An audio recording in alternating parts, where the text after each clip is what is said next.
it's really important to potentially try and get businesses to work together and maybe work as consortia, because I think in the past, in general, people are used to being competitive as opposed to working together. So I think it's breaking down those barriers, but also like when we've asked previously, some of the issues with that is about VAT returns and all of the kind of details of running a business, and also in terms of going for council contracts, a lot of the time it's seen as huge amounts of paperwork, kind of just a bit of a nightmare. So in some ways it's whether or not let's talk kind of act as a managing agent maybe, and look at upskilling kind of local businesses so that they get better at doing their accounts or whatever else, but also potentially maybe bringing in council contracts and managing all of the paperwork, which local authority anyway.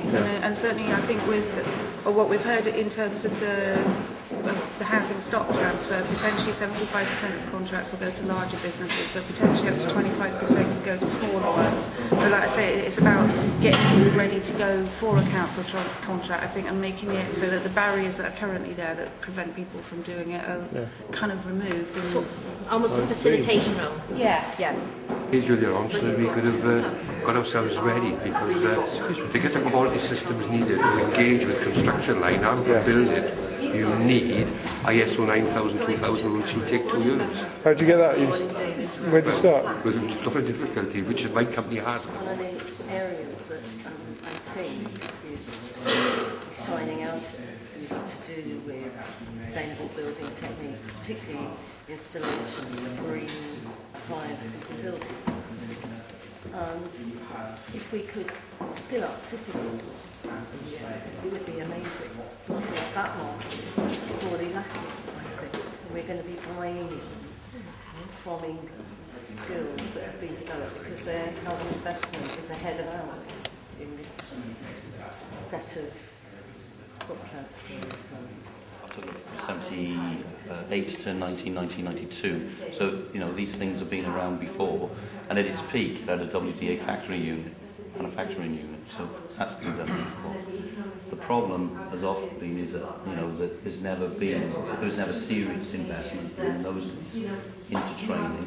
There's always been skill shortages, by the way, it's not new.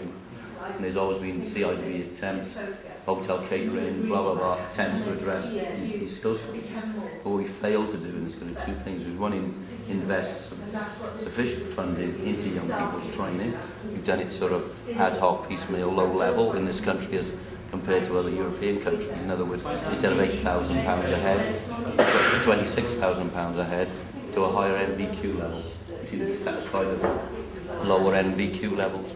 So, you know, we need to sort that out. But more significantly, there's never ever been really a major strategic plan to address this. Where does that strategic leadership come from?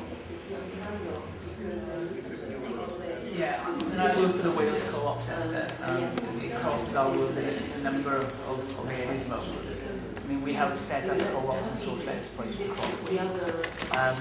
We work to promote the neutral model in terms of where local authorities are looking to transfer their homes over to promote membership-led associations. So that's one area that we do work with. The other part of our economic development work is looking at cooperative consortia. So trying to work with sole trader businesses, partnerships, private sector businesses to come together to form a structure. But to actually the structure then will go out and help them improve their tendering skills, and the actual structure will tender for the work, but then pass that work down to the individual businesses. So that's one model we're promoting in the Assembly to try and help fill this void. The downside, and we have to be honest, there are challenges that comes up to, especially in construction. I mean, James talking about the local building firms, and yes, they are, they're a little bit more in the Rhondda, but they're all bloody busy. You know, you try and get a builder to come after the house, you got to wait, to try and get them in a room to talk to them about coming together to work, to improve, to go for larger contracts. Well, hold on, the one guy, used to work on the mines, he finished in the mines, retrained, he got his van, he employed his 2 labourers, busy, his life's sorted, like, he got a couple of holidays abroad twice a year. And I'm going to go into a room and say, well, actually, if you join with some others, you can tender for some work with RCT homes. So it's not as simple as that. We can put those things in place, but it's not going to expand capacity enough. There's no one model in place that's going to make all this happen. There's all little bits. They won't get out of bed, the vast majority, on an extra £10 on their benefit. I've never experienced that really. I think what they get out of bed for is prospects and hope. And a lot of the training providers, quite frankly, a lot of them in this country at the moment are quite shocking by comparison to what they were like 20, 30 years ago. You know, this take the money and run really. It's all about headcounts, all the rest of it, and push the kids through. And at the end of it, they get bugger all, basically, and they pack an asset. So the lesson to be learned is that there's got to be progression for them, and they will stay. So if they progress into a training company and realise that they can get placed out with an employer, they then go on to, say, subsidised employment, that's the next stage, then they go on to full employment, whatever. Then if they can see that, they'll join the scheme. But I don't think there's a simplicity.